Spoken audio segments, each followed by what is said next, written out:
Welcome to Industrial PLC Applications. This video is on PLC Numbering Systems. After completing this video, you will be able to list the numbering systems used by PLCs, explain why they are used, and demonstrate the proper configuration to represent time in a PLC. As compared to even the cheapest smartphone or tablet, a PLC is, well, not smart. PLCs have limited memory, limited CPU power, and a very small instruction set. But that's what makes them so vital for automation. They're not distracted by users attempting to watch TikTok videos or play Dungeons and Dragons or make phone calls. They scan inputs, make decisions based on instructions they're given, and turn on outputs to make automation possible. And do so without interruption of Windows updates, ransomware, or malware. They are unhindered and therefore really fast. Throughout the world, the standard numbering system is called decimal or base 10. In mathematics, a base, which is also known as a radix, is a number of different digits or combination of digits and letters that a system of counting uses to sequentially rank numbers and their inherent values. In decimal, we use 0, 1, 2, 3, 4, 5, 6, 7, 8, and 9. And then repeat by promoting 1 to represent that we've gone through that sequence once. However, decimal is not suitable for digital computing. The circuits used in a computer's processor and memory are made up of billions of transistors, tiny switches that are activated by electronic signals, and the smallest components of memory hardware. Those signals set a transistor state to 0 or 1. The digits 0 and 1 reflect the off and on states of that transistor. There are 4 numbering systems used in computing. They are decimal, binary, octal, and hexadecimal. Binary, octal, and hexadecimal are used because their radixes are all powers of 2. Binary has a radix of 2, which is the 2 states of a transistor. Octal has a radix of 8, which was the maximum value of older 8-bit processors. Hexadecimal has a radix of 16, and the maximum number of bits of a 16-bit processor. Decimal is not used because its radix 10 is not a power of 2. Why 2? Because that's the maximum number of states that can be represented by a switch. As a PLC programmer, you're going to be using these 4 different systems and make conversions from one to another. However, you can use the Calculator app in Windows to make conversions for you. Keep one thing in mind when transposing numbers. With PLCs, be aware of the curse of the MSB, the most significant bit. It's also known as the negating bit. Alright, so this is the calculator that comes with Windows, and it's a standard app. You have your choice of different calculators just by pressing on the 3 bars, and if you go to Programmer, you're going to find that the number pad has changed. We have additional buttons, and we have hex, decimal, octal, and binary all represented. So you can take any given number, like say 753, and it's going to show you the binary equivalent, the octal, and the hexadecimal equivalent. Now these on the side, this A, B, C, D, E, F, and G, they represent the numbers greater than 9.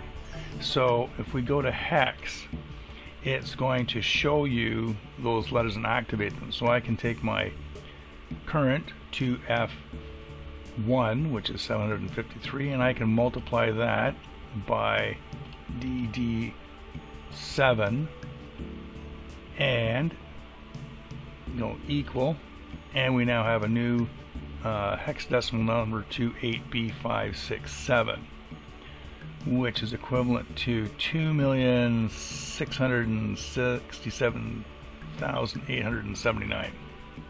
Every digital device or computer runs programs using only zeros and ones.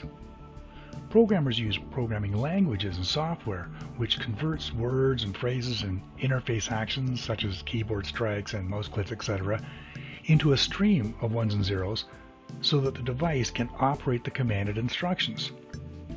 We use Connected Components Workbench as our digital software interface with the PLCs. The original programming was done by punching out holes into punch cards to represent zeros and ones. The smallest hardware memory component is a single transistor, and they only have two states, off and on. We represent those states as values of 0 and 1 respectively. Since there are no other states, we use base 2 or binary to represent switch or memory location states. When building software, these components are referred to as a bit, short for binary digit. As IC chips developed, bits could be read as contiguous groups of bits or memory groupings. Memory groupings were an important development that facilitated working with new digital devices like calculators. And these groupings usually were doubles of the last grouping made. Well, except for the first jump of 1 to 4. That was due to the introduction of the first CPU chip, the Intel 4004, a 4-bit processor. By grouping bits together, it provided a greater amount of programming possibilities, and it was not long before terms were used to identify the groupings being used. So the first one we're going to look at is a nibble. It's a unit of 4 bits, and no matter which computing system is used, it's still called a nibble. When using only 4 bits, there are 16 possible arrangements of zeros and ones, which is based on 2 to the power of 4. But the highest decimal value equivalent is 15, which is based on 2 to the power of 4 minus 1, which gives us 15. And we do that because 000 is 0. So it's still a placeholder, but it's 0. So 000 gives us 0 to 1111, which equals 15. The next logical grouping was to double the 4 bits into 8 bits, which came in handy to program the new Intel 8008 8-bit CPU. We call this grouping a byte. The byte is a computer or digital unit of 8 bits. With 8 bits, there are 256 possible arrangements of zeros and ones, based on 2 to the 8th power. But the highest decimal equivalent is 255. Bytes are now called cents for short integer. Notice that I grouped them into 4 bits. We'll get to that later. Speaking of binary behavior, just recall that in binary, each additional ranking bit added to a contiguous string of bits is A, double the previous bit's positional value, for example, 2 is double 1, and is B, equal to the sum of the previous bits combined plus 1. 4 plus 2 plus 1 is 7 plus 1 is 8. And C, each column's repetition of ones or zeros doubles with each new bit added to the string and is equal to the column's value. The 8ths column has 8 zeros followed by 8 ones, and the 16 column has 16 zeros and followed by 16 ones, etc. With the race to make bigger and faster CPUs, the 16-bit processor began to emerge in the late 70s and early 80s. The maximum memory grouping was now 16 bits. So from 2 nibbles makes a byte, 2 bytes must be a word. The next grouping is called a word. A word contains 16 contiguous bits, 2 bytes or 4 nibbles. The new term for a 16-bit unit is called an int for integer. This gives us a range of 0 to 1111, 1111, 1111, 1111, 1111, or 0 to 65,535. we interrupt this presentation for a little bit of computer history trivia. While IBM and Microsoft work with the Intel 8086 microprocessing chip and its descendants, Apple chose the Motorola 68000 and its descendants. This is why to this day most software cannot run on both operating systems. Furthermore, when Allen Bradley created the next generation of its PLCs, it chose the 68000 series as its core CPU as well. Okay, I know what you're thinking. Great, what does this have to do with PLC numbering systems? That's a fair question, and we'll get to that right now. We're talking a lot about programming memory unit bits and groupings, and it's getting confusing. And you're still wondering what's this got to do with PLCs. Okay, fair enough. Here's an IM memory test. The following number is 29,298 decimal. You have 5 seconds to memorize the bit pattern. Go.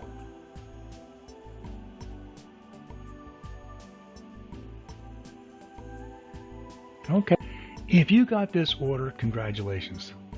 The problem is, most people have a difficult time remembering 8 bits in order, let alone 16.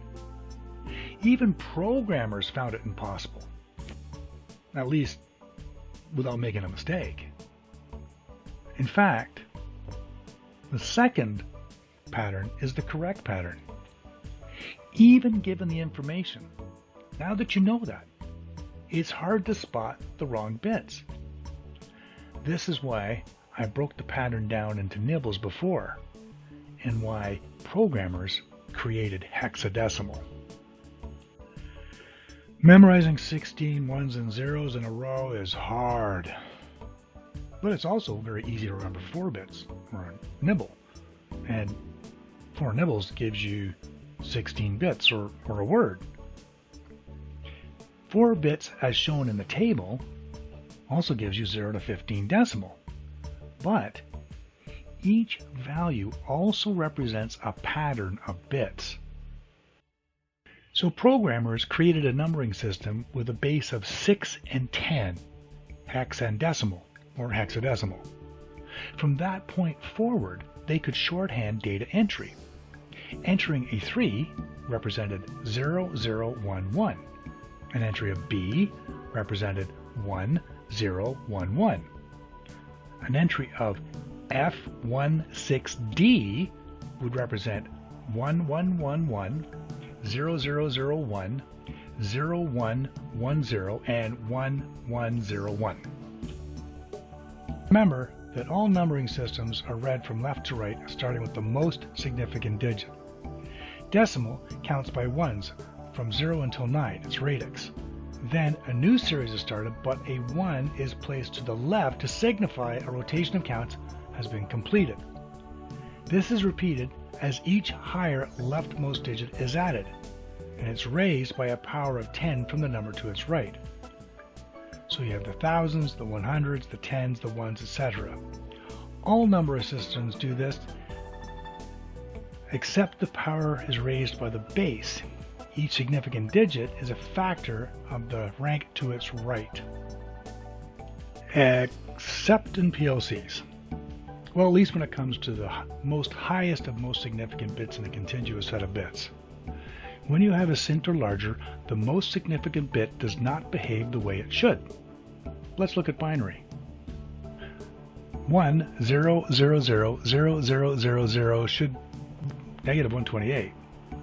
That number should be 128, but on a PLC it's negative 128.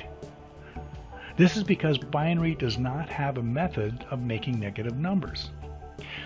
To compensate for this lack of a negative sign, it was decided to negate the entire number when the most significant bit was set. Therefore, the most significant bit is called the negating or sign bit in PLCs. As you add 1, the number increases from negative 128 to negative 127, and it keeps getting more and more positive until negative 1, which is 1111, 1111 binary. Adding 1 to that number brings you to 0. You may have noticed that we did not mention a numbering system that uses 8 contiguous bits. With an 8008 chip, it would seem natural that there be a system that uses byte-by-byte counting, and you would be correct. It's called octal, base 8. Octal counts from 0 to 7 and then repeats. Many older PLCs still use octal, especially when they address 16 I/O bits. They just number the I/O in octal. We still use a form of 8 bits in PCs and PLCs. The octet has an internet. Bytes are still used to measure memory size. When we enter data into the PLC program, we normally use decimal. However, depending on the situation, we can use the other numbering systems to enter data in Connected Components Workbench. To enter something other than decimal, we use the hashtag. For example, just think of it as n hashtag and then the number you want. So to display something in binary, you would put 2 hashtag. To use something in octal, it would be 8 hashtag. Hexadecimal, 16 hashtag, and so on. We also use a weird numbering system that has no base. It's called time. We have 1,000 milliseconds to the second, 60 seconds to the minute, 60 minutes to the hour, 24 hours to the day, 7 days a week, 52 weeks a year, 365.25 days a year. So how do we record a numbering system that has no standard base or radix? How do we enter time? Well, in Connected Components Workbench, you enter a unit of time by first identifying the unit is time with an uppercase T, and then use the hashtag followed by the time and the value you need. Just don't use any spaces. For example, T hashtag 47D 2H10M 2S 45MS is 47 days, 2 hours, 10 minutes, 2 seconds, and 45 milliseconds. Just remember the letter you require, as shown, and you can put any time you want. Well, there is a limit, but I don't think you'll reach it. The size of a device's operating system is determined by the number of contiguous bits that can be used as a singular unit. A 16-bit operating system has a working size of 2 bytes, or 16 bits. A 32-bit operating system has a working size of 4 bytes, or 4 times 8, 32 bits. A 64-bit operating system has a working size of 8 bytes, for 64 bits. PLCs typically have a 16-bit or 32-bit operating system. Speaking of numbers, let's take a look at operating systems and bit counts and maximum integers they can contain.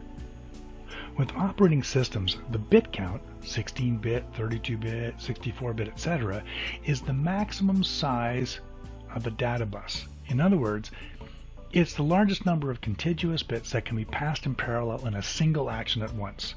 And it's the largest single value in integers it can contain. As mentioned in the beginning, PLCs were not and are not designed as computers. They only follow a simple operating system and a very small instruction set.